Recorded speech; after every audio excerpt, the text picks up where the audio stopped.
balik berapa dolar.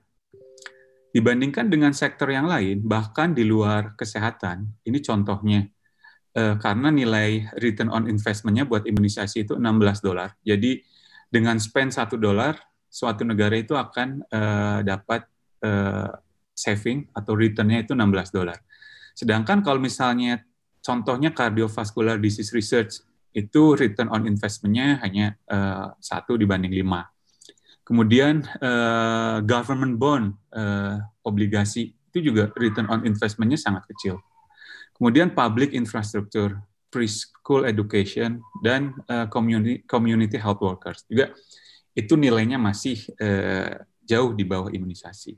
Jadi dibandingkan antar program kesehatan pun, imunisasi adalah intervensi yang paling baik dari segi return on investment. Bahkan ketika dibandingkan program-program non-kesehatan, itu juga masih termasuk kategori yang baik.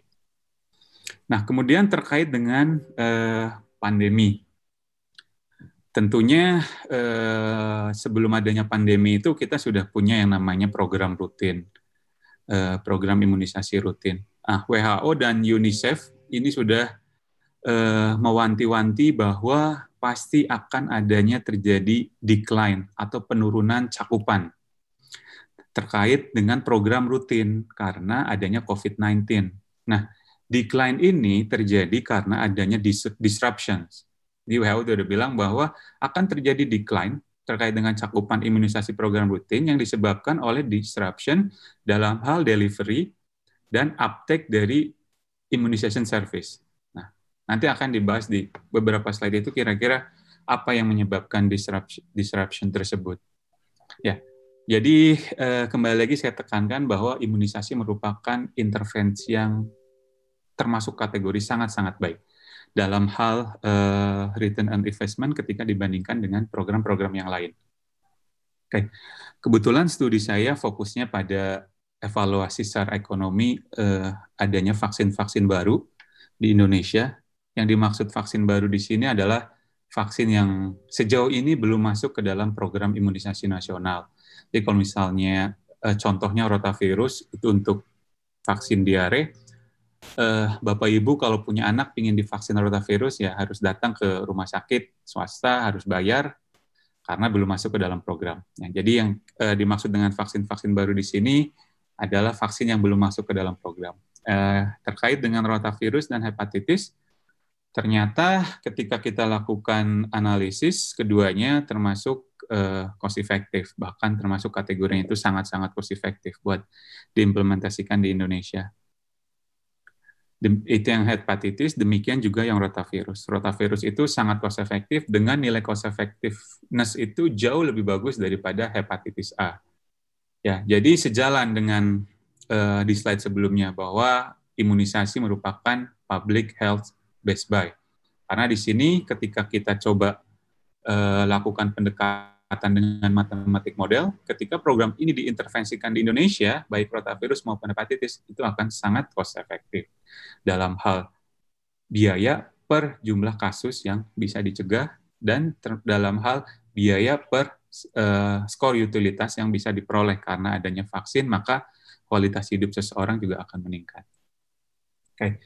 Kemudian selain hepatitis A dan rotavirus, DBD yang mungkin Bapak Ibu sempat mendengar isunya rame beberapa tahun terakhir karena adanya kasus di Filipina yang kemudian dipertimbangkan oleh WHO perlunya dilakukan screening sebelum dilakukan vaksinasi massal, itu harus dilakukan screening.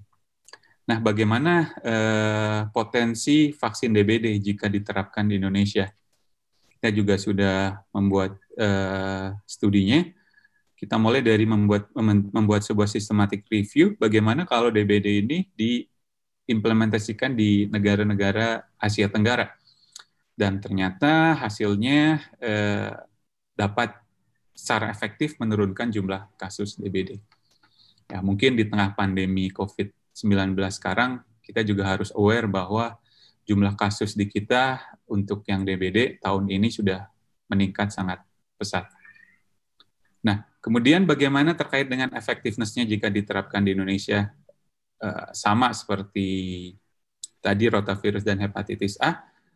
Kalau rotavirus dan hepatitis A sangat cost efektif, kalau DBD ini cost efektif. Yang membedakan adalah dari threshold GDP per kapitanya, karena nilai cost effectiveness value-nya yang DBD ini di atas GDP kita, tapi masih masuk kategori cost efektif, meskipun bukan highly cost efektif atau sangat cost efektif.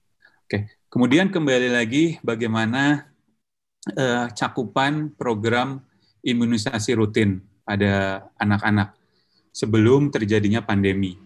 Ini di seluruh provinsi di Indonesia. Kita melihat data dari Riskesdas 2013 dan 2018. Ternyata secara keseluruhan cakupan yang paling baik di Indonesia itu ada di Provinsi Bali. Nah, Riau kebetulan masuk kategorinya dia di kelompok provinsi yang ada di bawah, jadi cakupannya tidak begitu baik. Tahun 2018 dan 2013. Nah, kemudian secara umum cakupan di Pulau Jawa, cakupan imunisasi di Pulau Jawa itu jauh lebih baik dibandingkan luar Jawa. Jadi kalau rata-rata Indonesia, Jawa itu masih di atas rata-rata Indonesia, rata-rata nasional.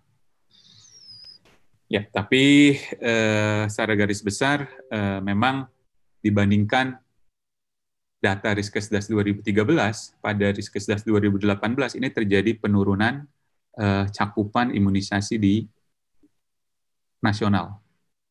Oke. Kemudian bagaimana dampak adanya pandemi terhadap performa imunisasi?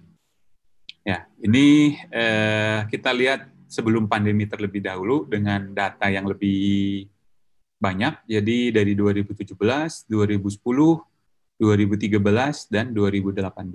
Ternyata situasi cakupan program imunisasi rutin itu sifatnya fluktuatif.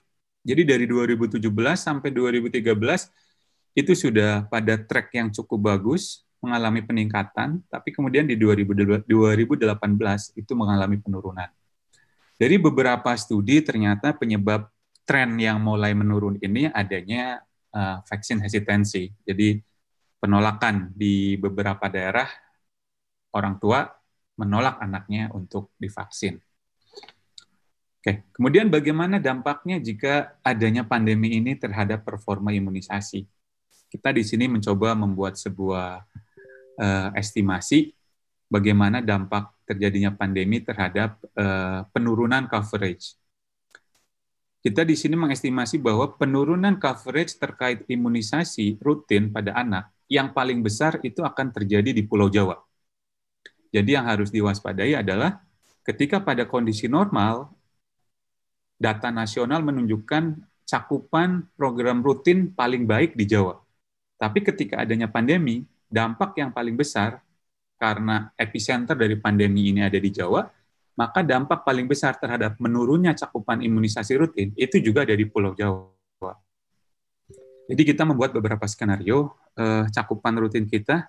Kalau menurut Riskesdas yang terakhir dibilang 67%, skenario yang paling baiknya itu kita akan turun ke 58%. Sedangkan kalau misalnya berbicara skenario terburuk, ada kemungkinan di bawah 50, bahkan sampai ke 43%. Jadi yang harus diwaspadai adalah dalam upaya memitigasi pandemi ini, yang kita belum tahu kapan akan berakhirnya si pandemi ini, ternyata ada kemungkinan menurunnya cakupan imunisasi rutin, dan jika tidak diwaspadai, ada kemungkinan akan terjadinya outbreak dari penyakit-penyakit yang seharusnya divaksin, kasus kemudian tidak terjadi outbreak karena cakupannya turun, ada kemungkinan akan terjadi outbreak dari penyakit-penyakit yang seharusnya dapat dicegah dengan program imunisasi rutin.